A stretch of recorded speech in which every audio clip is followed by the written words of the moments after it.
Today we're going to be talking about something that seems to be pressing upon all guitarists. The question I'm asked the most is, how do I get faster? Now, whenever I hear this question, I think of one or two things. You're either asking, how do I increase my fluidity, whether it be playing chords or playing licks or arpeggios? How do I get faster at doing those things? The second thing, more commonly, people want to know how to play those lightning fast licks across the neck of the guitar, or quote unquote shred on the guitar. And no matter what it is, whether you're a beginner, intermediate player, or even an advanced player, there's one key component to achieving this. And that one thing is relaxation. It's the one thing that's I feel like has been so overlooked. We see so many guitar exercises, drills, picking drills, and left hand drills, and so many things that are very good tools and are very practical. But the thing that we're lacking focus on is that relaxation and paying attention to what's happening in our fingers and in our hands. And an unexpected area that I learned that I was holding tension in when I was playing was actually my lower jaw. Whenever I would start learning new complex things, I noticed I would have this tension in my jaw, in my lower jaw.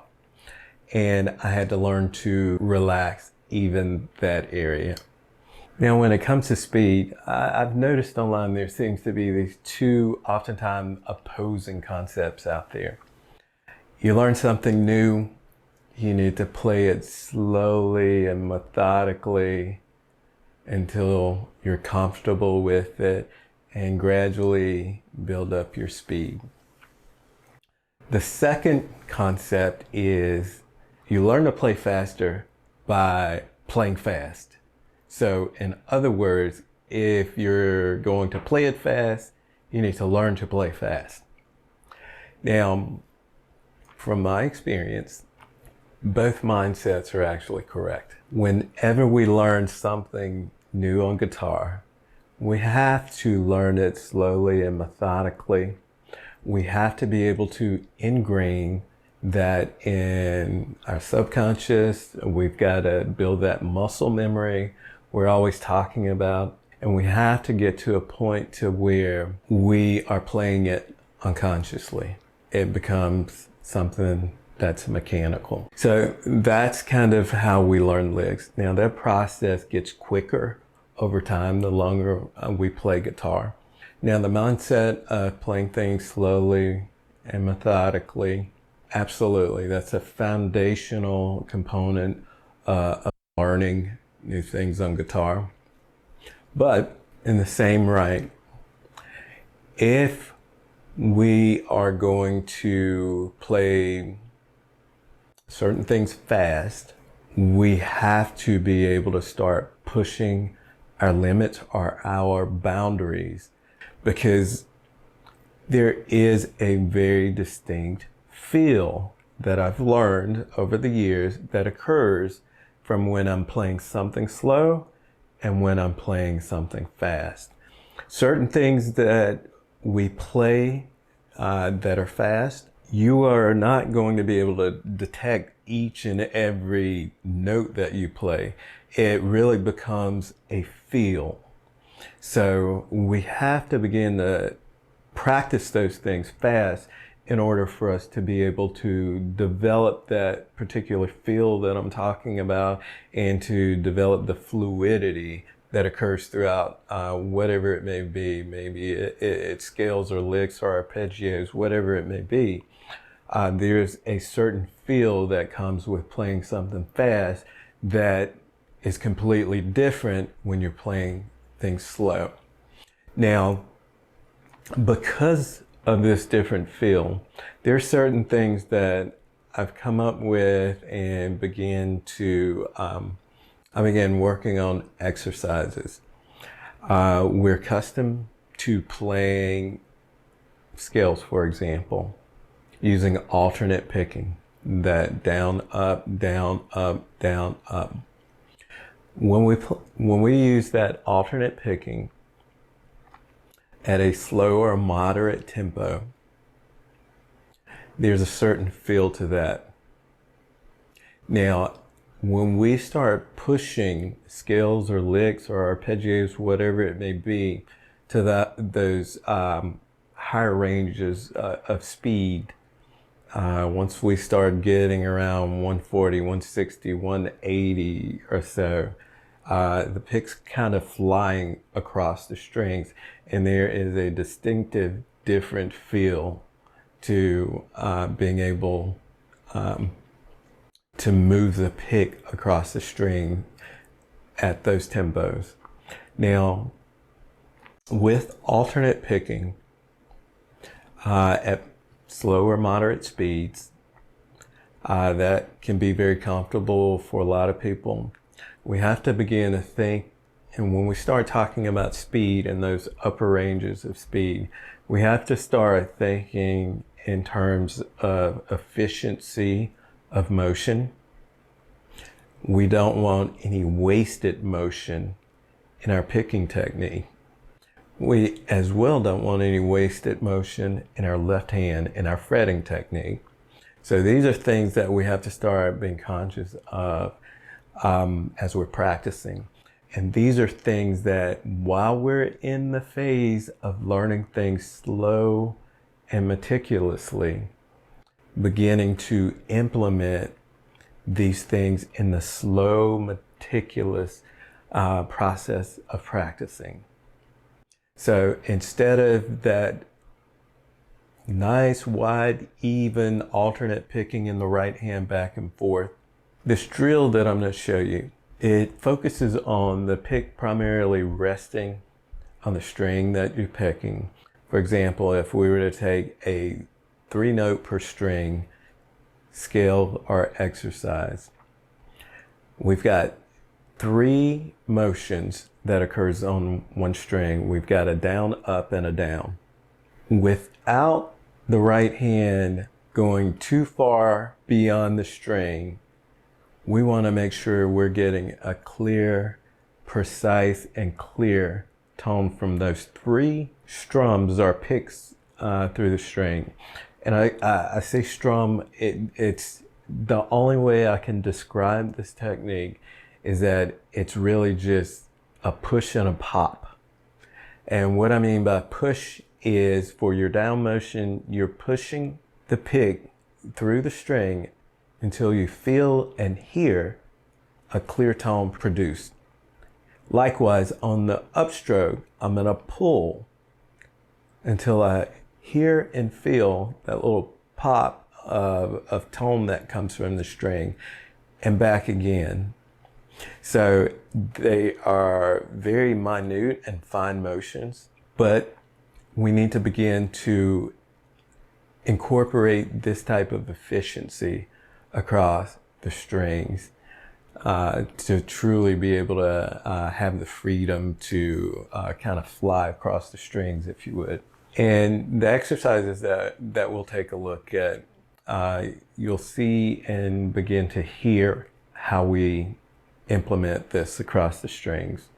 As well, with our left hand, we want to be very conscious. I've often had the tendency to have this flying pinky whenever I'm fretting. So it's things like that you want to be very mindful of and start to be more conscious of how far your fingers are coming above the frets. But believe it or not, it's only millimeters, but those millimeters count once you start increasing your speed across the guitar. So keeping those fingers as tight to the strings as possible, and more importantly, keeping them relaxed and only applying the necessary or needed tension to produce a clear tone while you're fretting on the guitar. You don't want to have excess tension being applied to the frets. There again, it's really, you apply the tension, release, and keep moving. This occurs extremely fast, but the concept is you apply the necessary tension to the fret, relax it, and keep moving. So let's take a look at some of the drills and exercises. In this first example, I'm demonstrating the correct technique for achieving this efficient picking motion.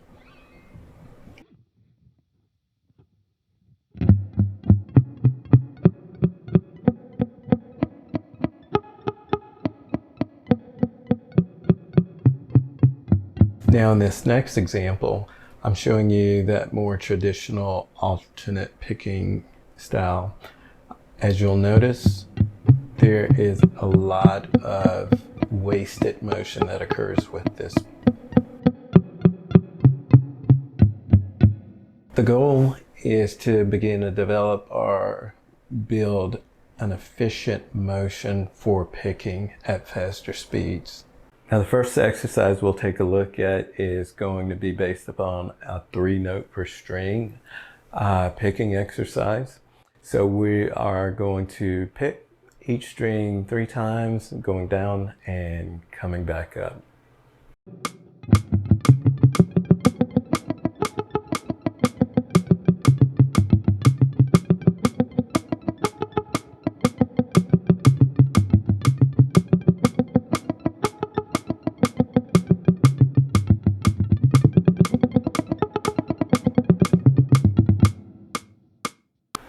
Now the 3-note per string exercise is probably going to be one of the most common. Next to that will be a 2-note per string. Most of our pentatonics will occur using a 2-note per string. So this next exercise is that 2-note per string exercise.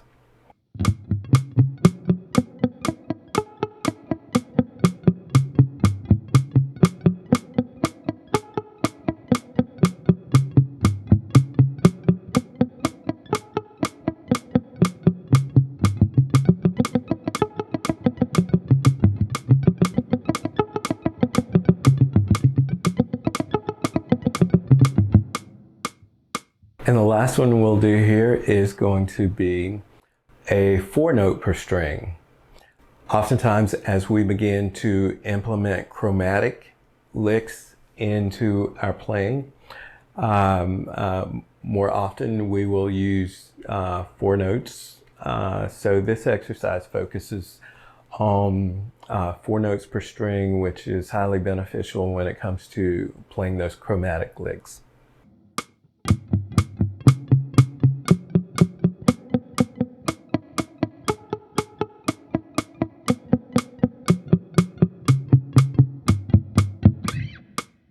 Now you'll want to incorporate the left hand. I recommend doing this with some of the 3-note per string scale or modal patterns.